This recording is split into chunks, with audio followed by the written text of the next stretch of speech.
How you doing there? Welcome back to Babylon Talmud. Today we're studying Daf Mem Daled, Daf 44 of Masechta Avodah Zarah, friends. Today we are going to learn two mishnahs. The first mishnah is going to talk about a machlokes between Rabbie Yosi and the chachamim about how to dispose of idols, of Avodah Zarah. That is mishnah number 1.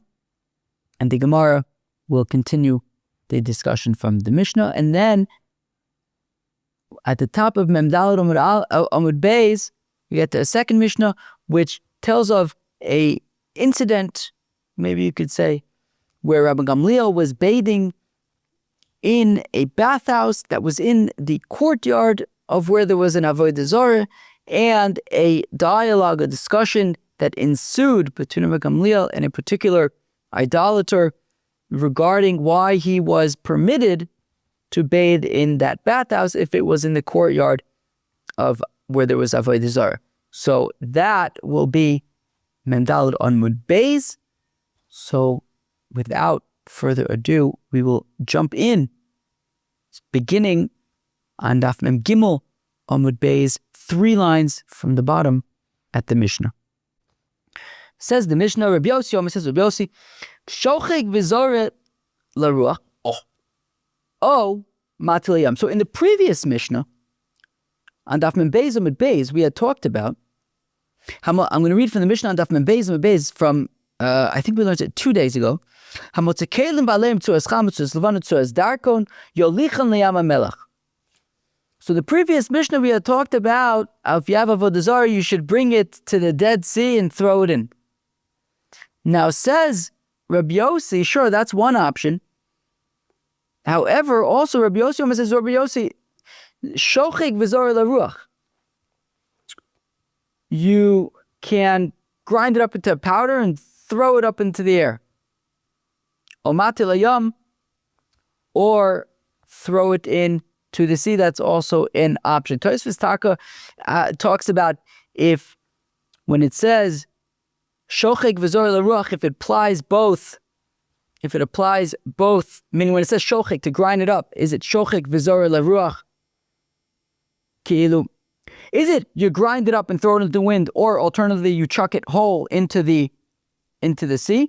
Or is it grind it up and then you have the option to either, once it's ground up, throw it into the air, or throw it all ground up into the sea? He relates it to a machlokes and psachim without getting into it. It's an interesting tosfos, I guess you can say. But anyways, says Rabbie Yosi, these are your options, okay? That you can either grind it up and throw it in the air, or you can dispose of it in the sea. Amrlo, they said to Rabbie Yosi, so the Chacham said to Rabbie Yosi, Afunai says Zevel. 1 second, that's not so simple to just grind it up and throw it into the air, because it'll land on somebody's field and then it will become fertilizer for the field. Shenemar, as the Pasuk says, Lo yidbak biyodcha muma bin min acherim. Right? The Pasuk says you can't get any benefit whatsoever from Avodah Zarah. So the Rabbanim responded to Rabbie Yosi and they said, how can you just grind it up and throw it in the air? It'll land on somebody's field and then they'll be getting benefit as a fertilizer. So these are all interesting questions. Tosfos gets into a lot of details you can get into over here. So according to the Chacham, then what do they suggest? What, you have to take it to the Yam HaMelech? But is everybody so close to the Yam HaMelech? So they suggest maybe you can throw it into the air in a place where maybe it's not fertile. But okay, the Tosfos, I'm not getting into Tosfos because it gets very detailed. But there are questions to be explored on this Mishnah, very technical questions to be explored on the Mishnah. Big Gadol, there's a machlokes between Rabbie Yosi and the Chacham, particularly when it comes to grinding up an idol and throwing it into the air. Rabbie Yosi says that is an acceptable way of disposing of the idol. The Chacham are concerned that it might be used as a yid could be getting benefit if it's used as a fertilizer for his field. So they are not on board with that solution. So now says the Gemara, Tanya Amarloim Rabbie Yosi. That we learn in a brayso that Rabbie Yosi said to the chachamim. If I look for them, the pasuk says it says this isn't Sefer Shemos. Where is this from? Or this is from Devarim, but it's talking about the Echeda Egel. Lo yidbak biyodcha. No, what? Where am I? Amalei Rabbie Yosi. If I look for them, v'eschataschem asher asisem as Egel. Your sin that you created the golden calf. Lokachti. I took the calf. V'esrofo. So I burned it boesh in fire. V'ekos also tachon.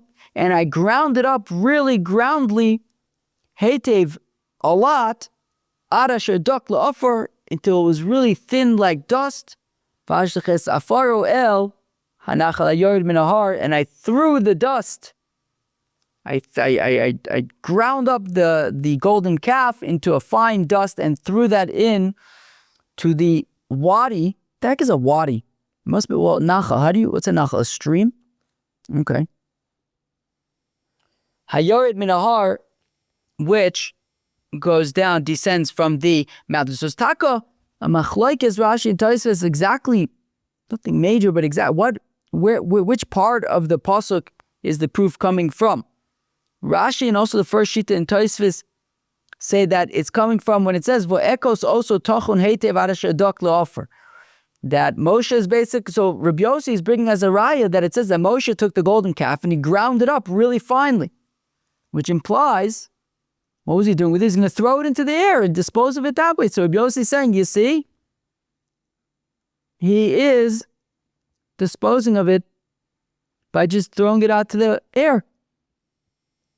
The second sheet in Tosfos though says that actually the raya is coming from the end of the pasuk where it says, that he threw the powder down into the wadi.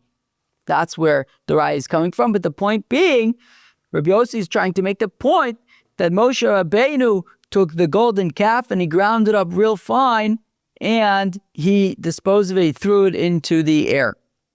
Amulo, they responded to Rabbie Yosi, Misham Raya, seriously? You're bringing a raya from there?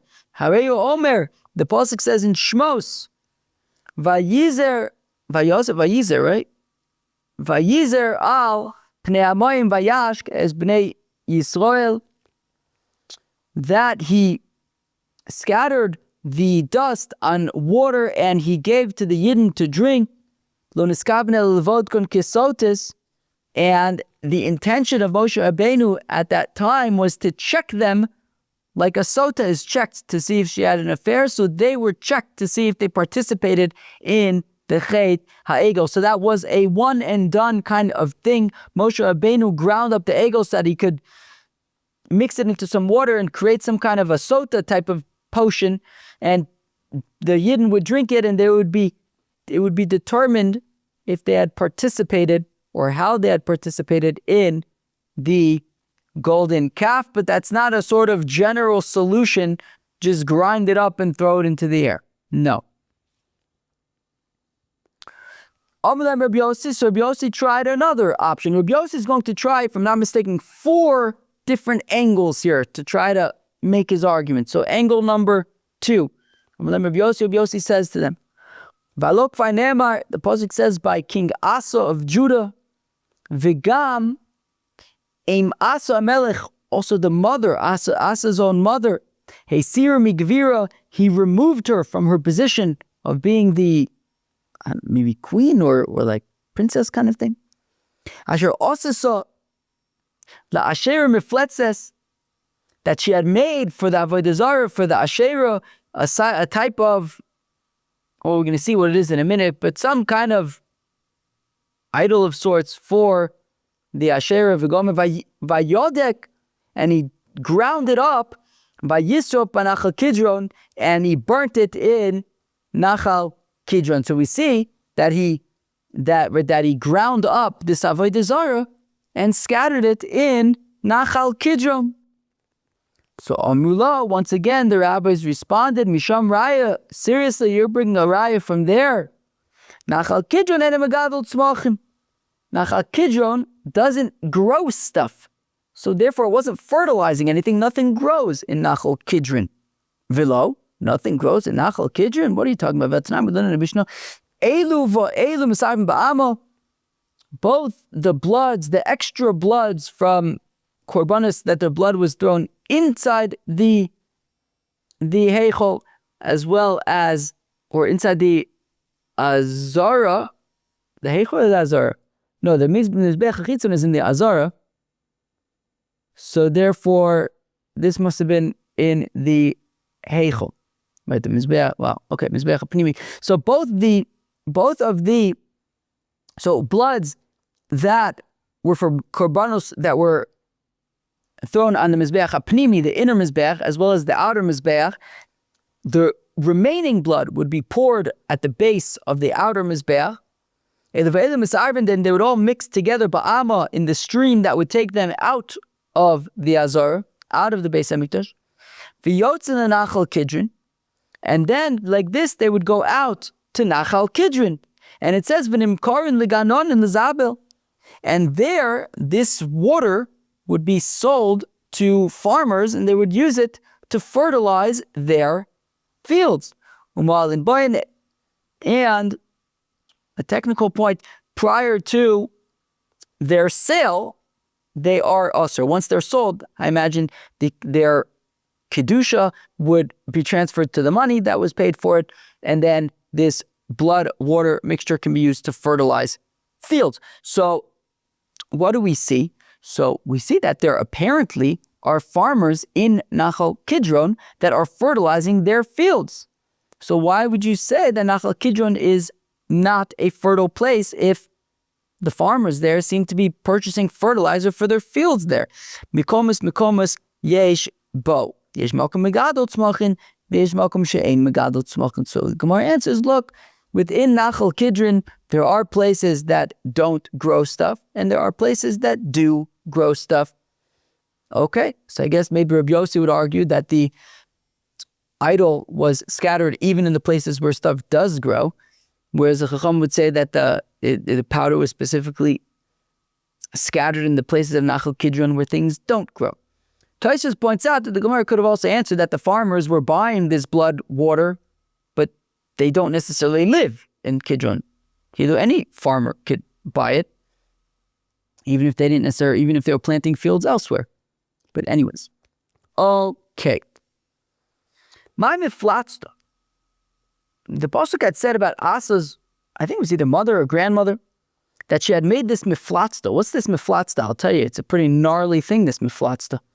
Leitzanusa, mafli leitzanusa. It was very, how should I say, leitzanusa, very not nice. Kedutani Rav Yosef, as Rav Yosef taught, kimin zachus osisala. She made a penis type thing, Vaisaniv Elislo, and she would have bia with it. That is what she made for the Avodah Zarah. B'chol yom, every day. Okay. So that's what that was. And it was not very nice. Rabbi Yosi now tries attempt number 3 to convince the rabbis that he is correct, that the Avodah Zarah can be ground up and thrown into the air. Rabbi Yosi says the Chacham Ba'alok Farnemar, the pasuk says by the Nechash Anachoshes that Moses had constructed to save the people from the plague that was plaguing them. V'chites Nachash Nechoshes, and it says by Tzidkiyahu, I believe, that he broke up the copper snake, Asher Asa Moshe, that Moses made. Amrulo, Misham Raya, they said to him, you're bringing a proof from there. The pasuk says, Vayom Hashem al Moshe, God said to Moses, Asay lecha, Sarif, make for yourself a snake. Lecha mishalcha, of your own money. Which means that the snake belonged to Moshe himself, which means that technically speaking, says the Gemara, Vein Adam, Oser Davar She'eino Shelo. A person cannot make Oser something that they do not have ownership of. And therefore, since the snake belonged to Moses, the Yidden bowing down to it wouldn't have made it Oser, wouldn't have made it an Avodah Zarah because they don't own it. It belongs to Moses. He made it with his own money.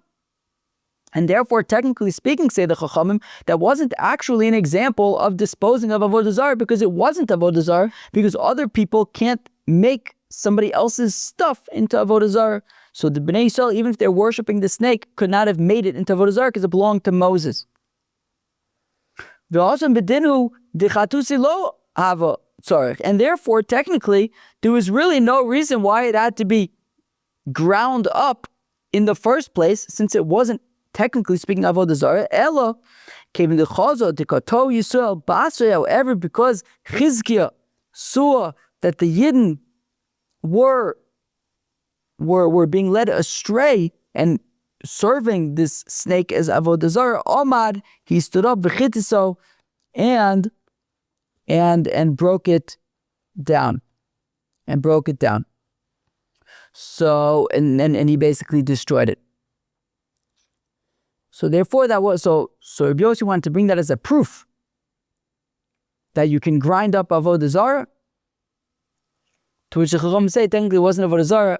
Chizkiyahu was just trying to make a example and prevent people from using it as Avodah Zarah.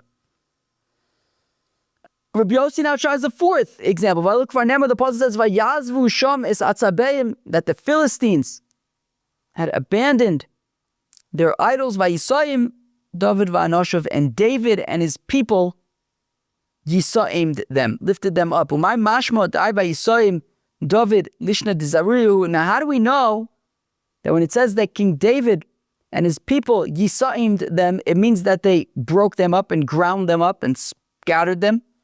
In the Batagim of Yosef, like Yosef translates, Tizraim v'ruach tisoim. Was it Tizraim or Tizarim? Tizraim v'ruach tisoim. And we translate that Tizrinon v'ruach titaltalinun. I guess spread them out, throw them out, and the wind will scatter them. So we see that Tisaim means to scatter. So basically, King David and his people took the idols that were left over by the Philistines and ground them up and scattered them. Amrulo, to which the rabbi said to Rabbie Yosi, Misham Raya, you're bringing a proof from there. Hareu Omer. Another pasuk from Divrei Yomim says, am I right? From Divrei Yomim says, Vayisurfu ba'esh, that it's not that they yisa'aimed them, they burnt them in fire. That's what they did to them. And from the fact that it doesn't say that they burned them in the same pasuk, it does not say that they burned them and then scattered them. Rather, there's two essentially conflicting psukim. Shmamina vayisayim ma'am means that they literally lifted them, not that they scattered them. Okay, but still, how do we deal with the discrepancy between the psukim? One pasuk says that they yisa'aimed them, the other pasuk says that they burned them. So Kedafuna, it's like Afuna. To Afuna Rami, Afuna asks, Ksiv vayomer David vayisrafu ba'esh. On the one hand, it says that King David burnt them. But then another pasuk says that they lifted them and carried them. Well, before Itai Agiti, who was an Ovid, he was not Jewish. So prior to Itai Agiti, they had no way to be mevatel, so therefore they had to burn these idols. But once Itai Agiti came, and he was an Ovid Chacham, could be mevatel avodas chachamim, and he was mevatel the idols, so then they were able to lift them with them. That King David took the king of the Avodah Zarah, Malcolm, Me'al Rosho, from the head of the Avodah Zarah, Umishkala Kikar Zav, and its weight was a talent of gold. Mishari, how could King David have taken that as his crown from Avodah Zarah? It's also Ba'ano. Rav Nachman says, Rav Nachman, Itai Hagiti ba uvitla, that Itai Hagiti came and was mevatel the Avodah Zarah, and therefore King David was able to take this very fancy crown. Says the Gemara, Mishkala Kikar Zav, that the weight of this crown was a talent of gold, which apparently is very heavy. So if it was so heavy, it was completely impractical. Then how could King David have worn such a heavy crown? Rav Yehuda Marab Says Yehuda Marab, Re'uya lanuch al rosh David. It doesn't mean that King David actually wore it, but it was befitting that a crown like that, such a special crown, should be befitting for King David, even if he didn't actually wear it for practical reasons, because it was too heavy. Rabbie Yosi bar Chanina Omar, Even shu eves aisaba tavas darela. That's an interesting opinion. It was some kind of magnetic technology that says Rabbie Yosi bar Chanina that there was some kind of a magnet that would, using magnetic fields, would somehow lift it above King David's head or something. I don't quite understand the magnetic field here, but there was some very interesting magnetic field at play over here that dealt with the weight of the crown. Rabbi Lazar Amar, says Rabbi Lazar, Even Yikara Aisaba Sheshave Kikar Zav. Says Rabbi Lazar that it wasn't actually the weight of a talent of gold, but there was a very, very special stone in the crown that wasn't necessarily particularly heavy per se, but its value was that of a talent of gold. So it was a very special crown. So the Gemara quotes a pasuk from Perek Kuf Yud Tes of Sefer Tehillim, the longest perek in Sefer Tehillim. Zos haisali ki fikudecha natzarti. This was to me because your statutes I guarded. This crown. What's the pasuk saying? This is what it's saying. Because I guess followed your statutes. Zos haisali le'edus. This was for me, for testimony. This crown was for a testimony. Ma'edus. So what was the testimony of the crown? Yeshua ben Levi, shoyamanicha b'makom tefillin v'olamto. He would put the crown on the place of his phylacteries, of his tefillin shalosh, and it fit. But didn't he have to put his tefillin where his tefillin goes on his head? Shmuel bar Rav Yitzchok, makom yesh berosh shera'ui laniach bo shtei tefillin. There's enough room on the head to actually wear 2 pairs of tefillin, particularly if they are small enough. Vayotziu es ben hamelech vayitnu olav es hanezer ves ha'edus. And they took the child of the king. I think that was a reference to King Solomon. I think that was a reference to King. Let's see. I think it was a reference to King Solomon. Ben Hamelech vayitnu olav, and they placed upon him as a nazer the crown, vesa edus, and the testimony nazer zoklila. The nazer is reference to the crown, edus, and the testimony Amar Yehuda, Amar Rav edus ulebeis David. It is testimony for the house of David. Shekol aroi lemalchus holamto, that whoever is fit to be the true king, the crown would fit. V'chol she'eno ra'ui lemalchus eno lamto. However, whoever was not fit to be the king but tried to usurp power, the crown would not fit. Where's that pasuk from? From Divrei Yomi. Okay. V'Adoniah ben Chogis misnase leimor. And Adoniah ben Chogis, he tried to usurp power from Solomon at the end of King David's life. Leimor ani emloch. He says, I'm going to be the king. Amar Yehuda Amar Rab shemisnase lohomo v'lolamto. That he had wanted for the crown to fit, but the crown would not fit. Because Adoniah ben Chogis was not meant to actually be king. Vayas l'rechem u'faroshim v'chamishim ish rotzim l'fonav. And Adoniah made chariots and riders and 50 men running before him. Myra Busai, what was so special about these 50 men running before him? Tanakulam netule tchol v'chakuke kapas araglaim mayushish. They were all spleenless. They didn't have spleens, and the bottom of the soles of their feet were scooped out. That's gross. So that there were no nerves and stuff at the bottom of their feet. So that way they wouldn't be sensitive and they could just run on thorns and who knows what. I guess that was better than boots or something. Akoponim. Those were these very specially trained soldiers there that Adoniah had. And now we get to the mishnah at the top of Mem Daled Omid Beis. Says the mishnah, Shal Proculus ben Plosifus. That's some name. It must have been a Roman name. As Rabban Gamliel ba'ako, Proclus ben Plosphis asked Rabban Gamliel an acre. Says Rashi, Proclus min Ovid kuchav hoya. He was an idolater. And this incident happened in Acre. Interesting. I guess Rabban Gamliel lived in Acre at some point. Or at least he spent time there, I guess. Either way, he was, I think, in the north of the country. Shayirochis b'merchatz shel Aphrodite. That Rabban Gamliel was bathing in the bathhouse of Aphrodite. Omar loy.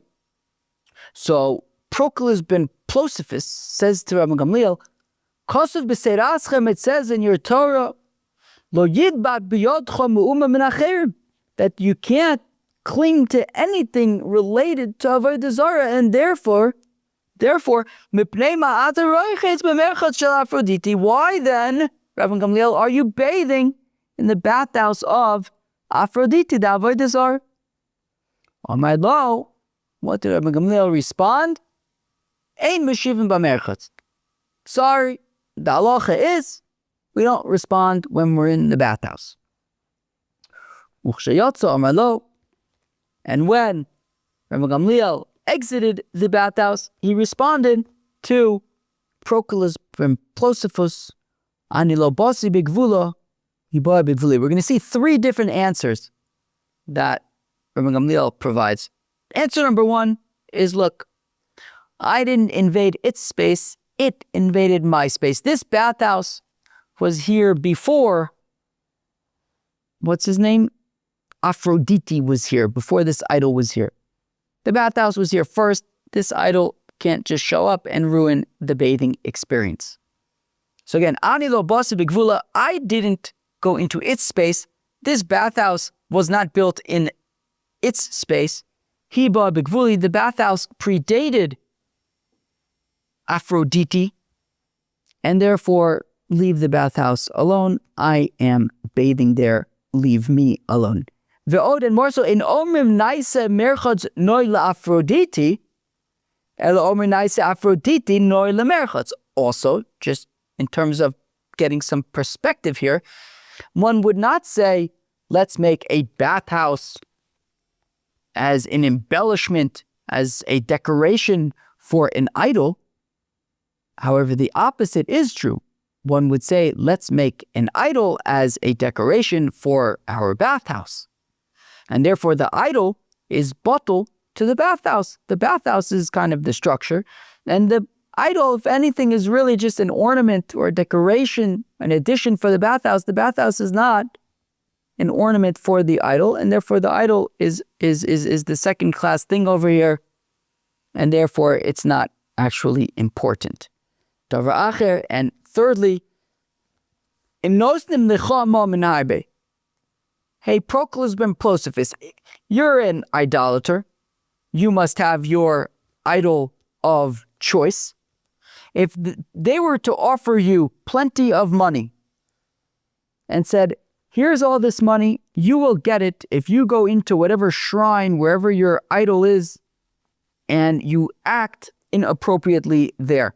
For even for a lot of money, you would not go into your shrine of your idol, shelcha arum, naked, uvalkeri, or after having a seminal emission, umashtim b'fanei, or to pee in front of it.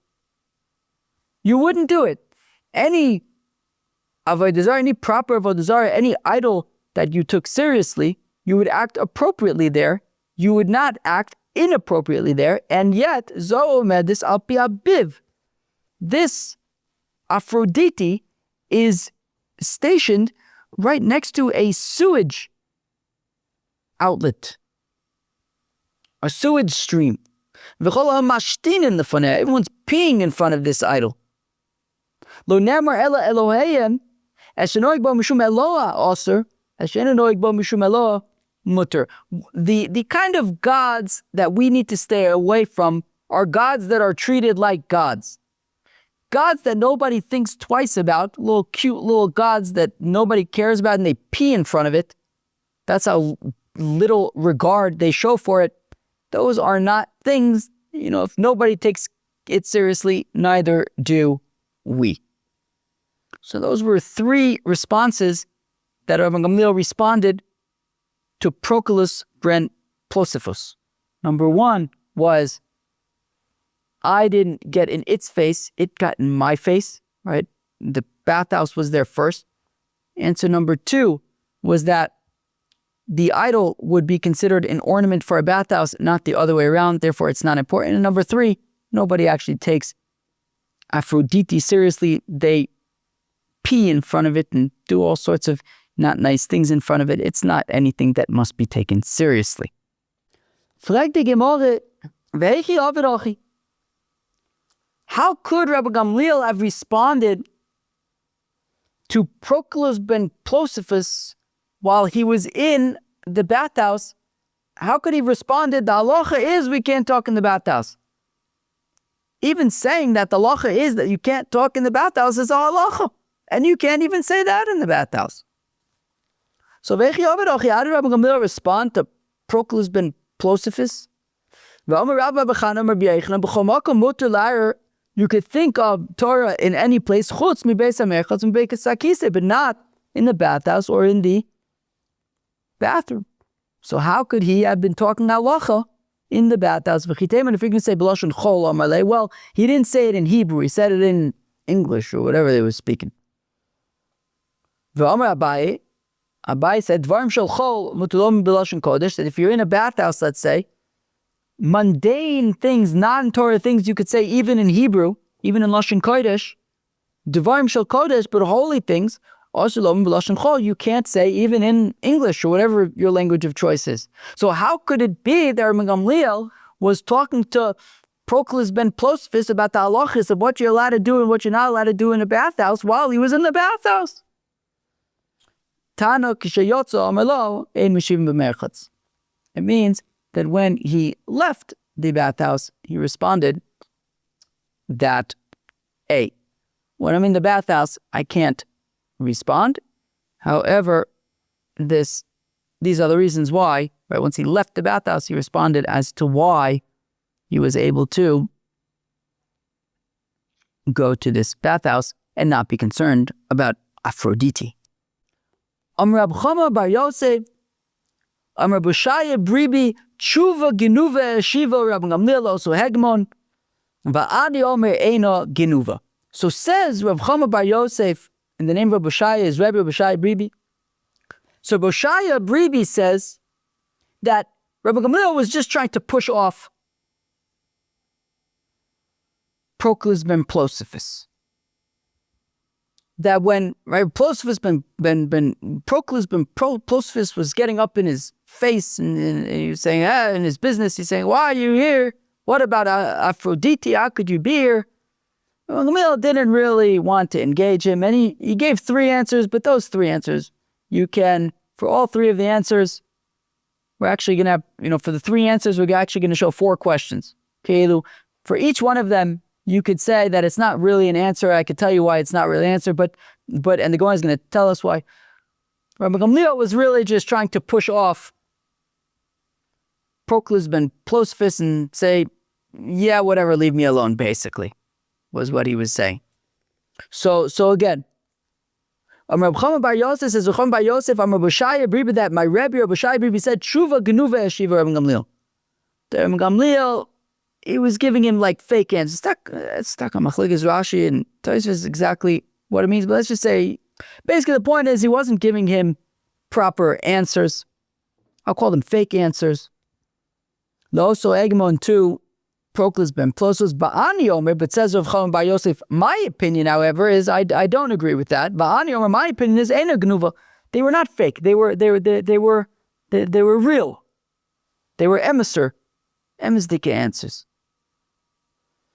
Magnuvte. Okay, so we're going to give 4 suggestions of what may have been fake about Rabban Gamliel's answers and why Rav Chama bar Yosef, his feeling is that they were not fake, that they were legitimate, that they were emissdike. So Magnuvte, what could have been fake about Rabban Gamliel's answers?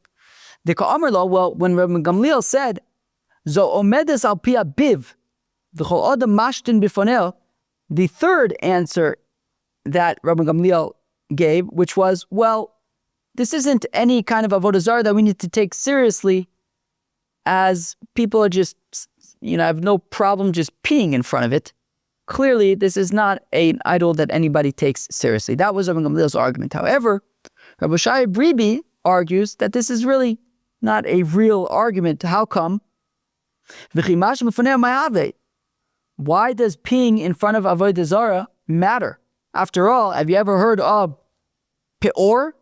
Rabbi says, peor yochiach. Tosis points out that it sounds like this is like a transplant from some other place. But anyway, shemifar in the fun of bechol yom ve'eno batel. Who could tell me? How does one serve Baal Peor? Yes, it's gross. You serve Baal Peor by defecating in front of it. And that's just how you serve it. And after one defecates in front of Baal Peor, it's not batel. It's as Avodah Zarah as ever. And therefore, Rabbi Shai Rabbie argues that Rabban Gamliel's answer was not a real answer, because just the fact that people are peeing in front of it doesn't really matter. After all, people defecate in front of Baal Peor all the time, and it's still Avodah Zarah.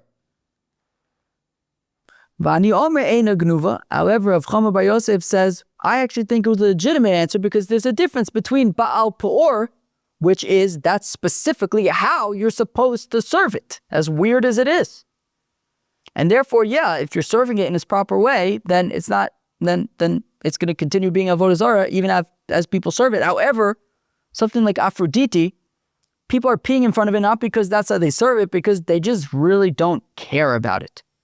And therefore, Rabban Gamliel was saying, this is not an Avodah Zarah that you have to take seriously. And so Rav Chama Bar Yosef, his opinion is that actually Rabban Gamliel was giving a real answer, that the fact that people don't think twice about peeing in front of it, and that's not because they're serving it by doing that, it's because it isn't actually an Avodah Zarah that we have to take seriously. Right? This is not a fake answer. By Baal Peor, by defecating in front of it, that's how you're supposed to worship it. So therefore, it continues being Avodah Zarah even after the defecation. However, by Aphrodite, people are peeing in front of it just because apparently it's not a very serious idol that anybody needs to care about. Omer Abai says, this is why Rabban Gamliel's answer would be considered fake. The Ka'amar lay, when Rabban Gamliel says to Proclus ben Plosophus, Ani lo bose bigvuli viba bigvuli. Well, I didn't come into its space, it came into my space. The bathhouse predated Aphrodite. And because the bathhouse predated Aphrodite, I can continue to use the bathhouse, implying that if Aphrodite would have preceded the bathhouse, well then, Rabban Gamliel would not have been able to go to the bathhouse anymore. But Frekti Gemara, V'chiba b'gvula ma'ave. Even if Aphrodite would have predated the bathhouse, and then the bathhouse was built in the courtyard of Aphrodite, still, who cares?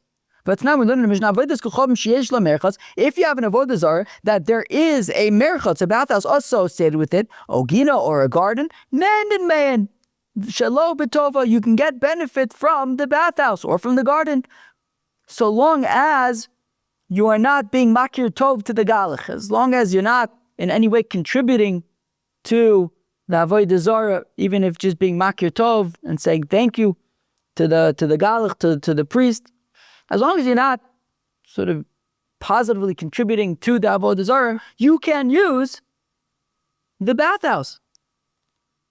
But you can't get benefit from a way that would kind of positively interact with the priests or anything. So therefore, according to Abaye, what Rabbi Shai Rabbie was saying was that Rabban Gamliel's answer was not really so complete, because the implication of Rabban Gamliel's response was that he can only bathe there because the bathhouse preceded the idol, but the truth is, even if the idol preceded the bathhouse, you could still use it. so long as you don't, give tova to the Avodah Zarah or to the priests. Ba'ani Omer, however, Abaye continues and he explains that what Rav Chama bar Yosef was saying was that he holds Eino Gnuva, that it was an emizdika response because Shelo betovas Rabban Gamliel ketovas acherim dami. Because since Rabban Gamliel was an Adam Chashuv, just his presence, etzem the fact that Rabban Gamliel was going to bathe in this bathhouse, gives legitimacy, right? They put him on the wall, all the important people have been here, and there's Rabban Gamliel.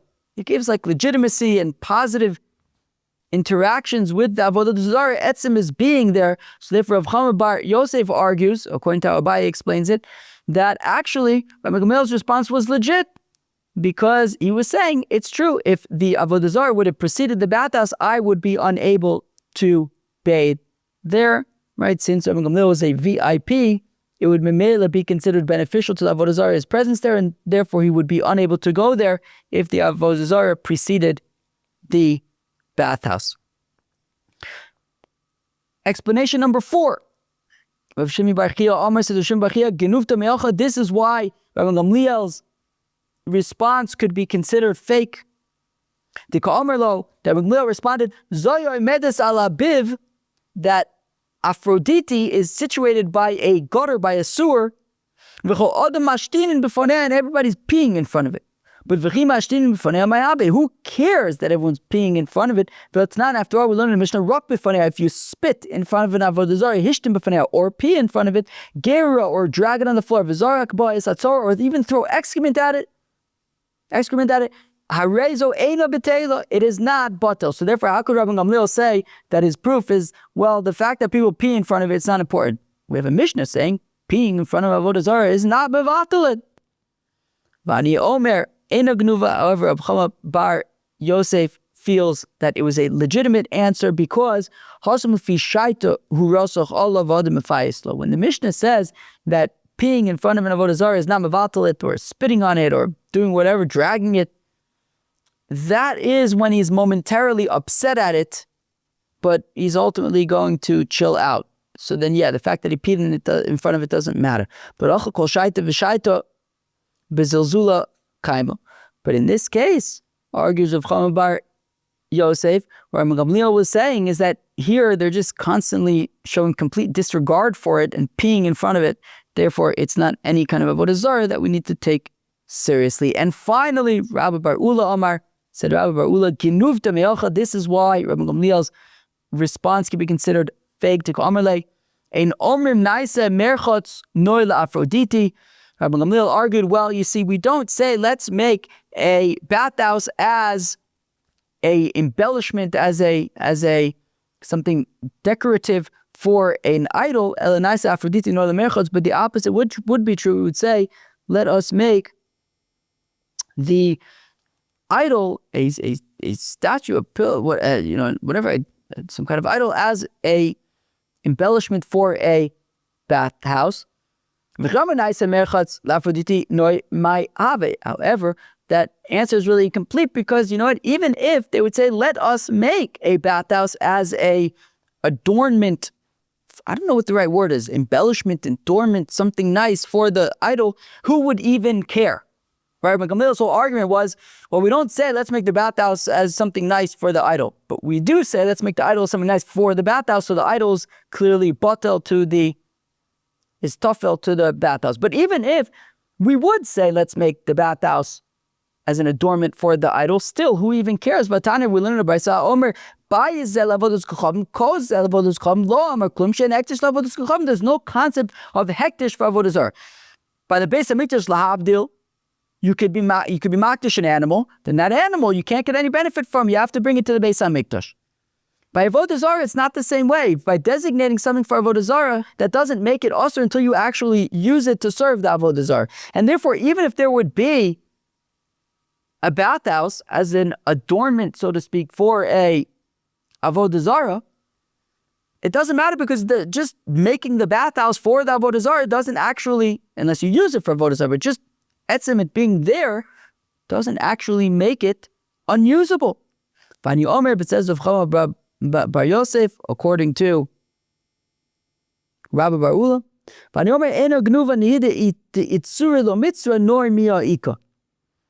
It says of Rabban Yosi, but I think it's a legitimate answer because even though, yes, you're right, there's no hektish when it comes to Avodah Zarah. And yes, you can't say on Rabbi Yosi that this house is for Avodah Zarah, and similarly, you can't say that this bathhouse is for Avodah Zarah. However, Nord Mia'ika, it is still some kind of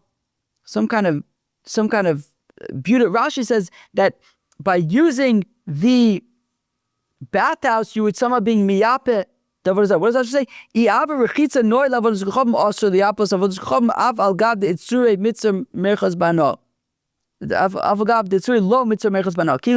Even if the bathhouse itself is not hektish for the avodah zarah, if by bathing in it you're somehow providing some kind of beautification for the idol, that I guess it is that maybe is part of the chatzer. There's a bathhouse and people bathe there, and it's somehow a beautification for the Avodah Zarah, the fact that people come to bathe in this shrine of sorts, well then that would be a problem. So even though the bathhouse itself is not osur, but the process of using that bathhouse, which will ultimately be a way of beautifying the whole experience of the Avodah Zarah, then that would be a problem.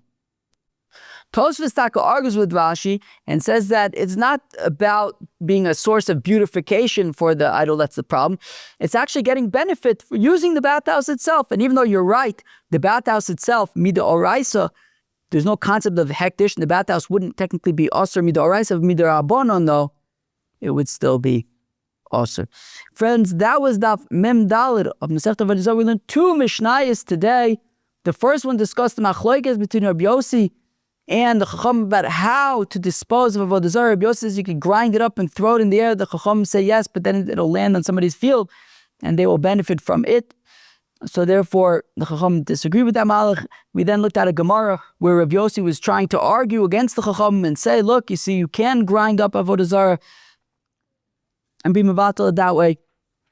We then had a discussion about the crown of David that was captured from this I think actually wasn't from the Philistines. This was, I think, from what was this place? Rabbas Bnei Ammon, I think.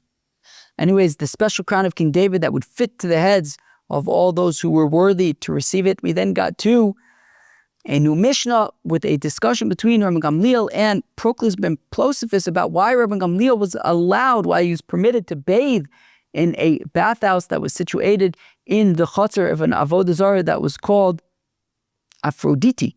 And Rabban Gamliel provided three answers why it was allowed, and we discussed those three answers in the Gemara. That was Daf Mem Daled of Masechta Avodah Zarah. Hope you enjoyed. Peace out.